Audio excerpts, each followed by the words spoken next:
It's the most requested item in my kitchen. I make it all the time, and it keeps evolving, so I'm going to show you how I make it these days. It's a focaccia-like product that I used to make from extra pizza dough, so the kids called it pizza bread, and the name stuck. Get a mixing bowl and about 2 cups, 500 mils of lukewarm water. This will make 2 big loaves in the bowl. At most, a teaspoon of sugar. It's there for the yeast to eat and to give a slight sweetness to the bread, but more than a little makes the texture dense and gummy. A packet of yeast, between 2 and 3 teaspoons thereabouts. Stir that up and let the yeast rehydrate and come to life for a few minutes. I am not speeding that footage up. That is real time. I love that. This blooming step is not necessary, but it speeds up the fermentation process and it lets you make sure your yeast are still alive. Alrighty now, 2 teaspoons of kosher salt, important for flavor. Too much salt interferes with the gluten and makes the texture a little brittle. 2 teaspoons is the right compromise, I've found. And then the bread flour. I like this brand, not an ad, but it's not that important. I just think that the ultra finely milled 00 flour gets you a noticeably smoother texture. And I just like to put in as much flour as I can stir in with a spoon. No olive oil in the dough anymore. I like the texture better without it. I'm increasingly going for a fluffy interior rather than a dense interior. That's as much flour as I can easily stir in with a spoon, so it's time to stop. I haven't even touched it yet. Cover with a damp towel for like 15 minutes. Now that the water has hydrated all the flour particles, the dough will be stickier than it was a moment ago, so it'll be easier for it to absorb a little more flour. How much? Again, I just go by however much I can stir in with the spoon. Western bread recipes are generally built around the flour quantity.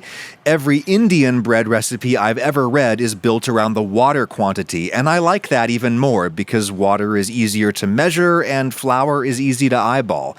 If you only mix in what the spoon can mix in, you end up with something like 70% hydration, which is what I like for pizza bread. I've been going with a wetter dough because I'm not actually making pizza with this. I don't need to worry about it sticking to the peel. Let it be sticky. Time now for the first real rise. Give it like 2 hours. My hands are still clean.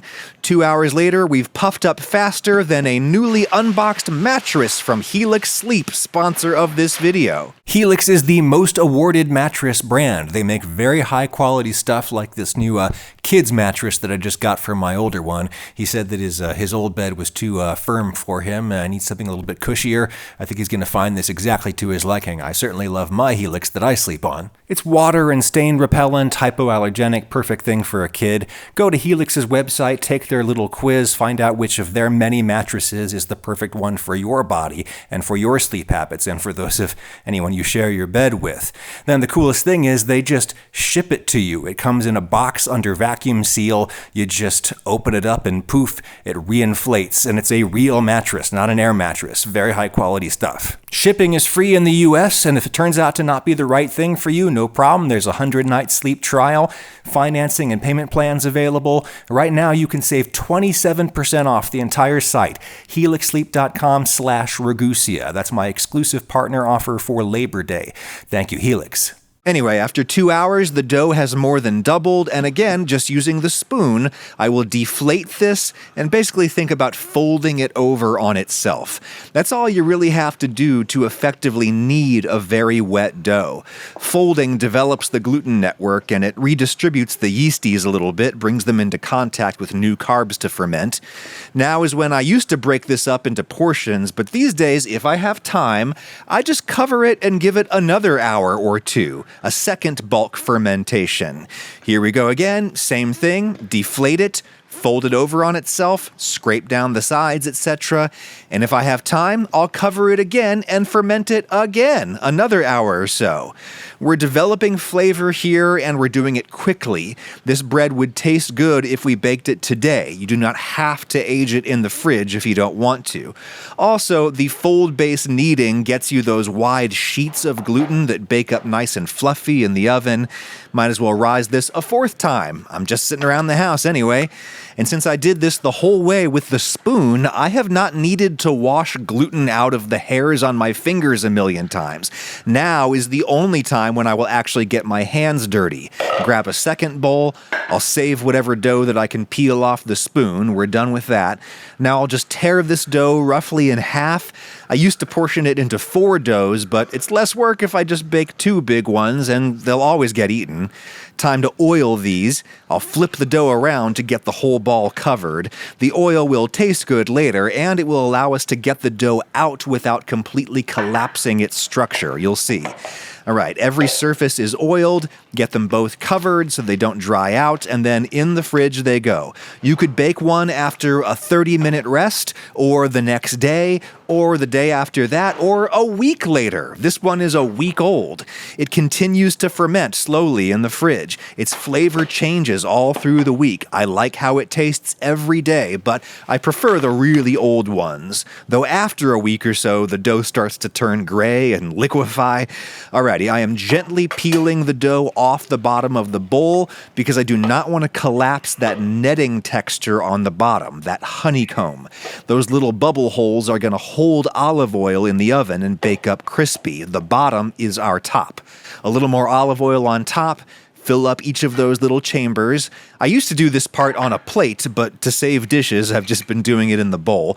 Garlic powder and lots of it, because the dough is kind of scrunched up in the bowl. We're going to stretch it out when we bake it, so you need enough flavoring to cover it when stretched. So same deal with the crunchy salt. Same deal with the pepper, more than you think you want, because it's going to get stretched out thin in the oven, which has been preheating on maximum with my pizza steel inside. You're about to see why this towel is important. Open the oven, towel goes on the oven door, plastic bowl goes on the towel where it will not melt. Reach in and grab the dough and then just let it naturally stretch out as you lay it onto the hot steel or the baking stone. I'm sure you could just bake this on a cookie sheet or something, but it would not come out nearly as crispy on the outside. I've had my steel preheating on 500 Fahrenheit, 260 C for about 20 minutes, and the actual baking should take at most 10 minutes. You'll notice the garlic powder starting to turn brown on the surface. You want to get the bread out before that powder burns. And yes, there are much easier ways than lifting it out with 2 spatulas like a platypus. I guess it's just that my pizza peel is on a high shelf and I don't ever want to get it down. You could also slide the bread off with a pair of tongs onto a cooling rack, but I just cool it right here on my stovetop. Look at that baby. Aging the dough in the fridge a long while gets you a really crispy top and bottom. Here's one that I baked after just 1 day in the fridge, and it's still pretty good, but the flavor is not quite as developed and the outside is a little soft and papery. With the week-old one, the top is glass-like. It shatters when you cut through it. I bisect down the midline and then cross-cut into strips. Again, look at that glassy, flaky top. The inside has a very open crumb, as they say, super fluffy to contrast with the outside, and the deep fermented flavor is insane, almost like beer. It's this boy's favorite food. He agrees that the older dough is better. More flavorful, tastes better. And since you're making up the dough way in advance, pizza bread is an easy, quick way to be a hero in your house tonight.